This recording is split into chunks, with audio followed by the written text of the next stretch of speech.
Hi guys, ഞാൻ ഇന്നൊരു നോമ്പ് തുറക്ക് പോയായിരുന്നു കേട്ടോ. ഞാൻ ഇതുവരെ നോമ്പ് തുറക്കൊന്നും പോയിട്ടില്ല. അപ്പോൾ എൻ്റെ ക്ലാസ്സിൽ എൻ്റെ 2 ഫ്രണ്ട്സ് ഉണ്ട്, റിഫാനിയും ആവിനും.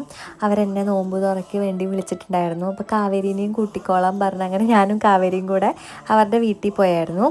റിഫാന നോമ്പെടുക്കുന്നതുകൊണ്ട് തന്നെ ആവലിനും എടുക്കാറുണ്ട്. കാരണം അവർ രണ്ടുപേരും ഒരുമിച്ചാണ് താമസിക്കുന്നത്. അപ്പോൾ അങ്ങനെ രണ്ടുപേരും എടുക്കാറുണ്ട് കേട്ടോ. അപ്പോൾ ഇന്ന് ഞങ്ങളെ ക്ഷണിച്ചായിരുന്നു. അപ്പോൾ ഞങ്ങളും പോയി. കുറേ നല്ല നല്ല ഫുഡ്, ആദ്യം തന്നെ കട്ട്ലറ്റൊക്കെ കഴിച്ച് നല്ല യമ്മി കട്ട്ലറ്റായിരുന്നു കേട്ടോ. പിന്നെ അത് കഴിഞ്ഞ് നമ്മൾ കുറേ ഫ്രൂട്ട്സും ലൈമും ടീയും ഒക്കെ കുടിച്ചു. അത് കഴിഞ്ഞ് ഞങ്ങളെല്ലാവരും ഒരുമിച്ച് പോയി കുക്കൊക്കെ ചെയ്തു, ചിക്കൻ കറിയൊക്കെ. പിന്നെ ഞങ്ങൾ അതൊക്കെ കഴിച്ചു, കുറേ നേരം സംസാരിച്ചുകൊണ്ടിരുന്നു. ഫുഡ് ഭയങ്കര യമ്മിയായിരുന്നു കേട്ടോ. നല്ല ഫുഡ്, ഞങ്ങൾ വയറ് നിറച്ച് ഫുഡൊക്കെ കഴിച്ച് കുറേ നേരം ഇരുന്ന് സംസാരിക്കുകയൊക്കെ ചെയ്തിട്ട് പിന്നെ ലാസ്റ്റ് ടാറ്റ ബൈ ബൈ പറഞ്ഞ് ഞങ്ങൾ വീട്ടിലോട്ട് പോകണം. അപ്പോൾ അത്രേ ഉള്ളൂ ഇന്നത്തെ വീഡിയോ. ഇഷ്ടമായാൽ ലൈക്ക്, ഷെയർ, സബ്സ്ക്രൈബ്.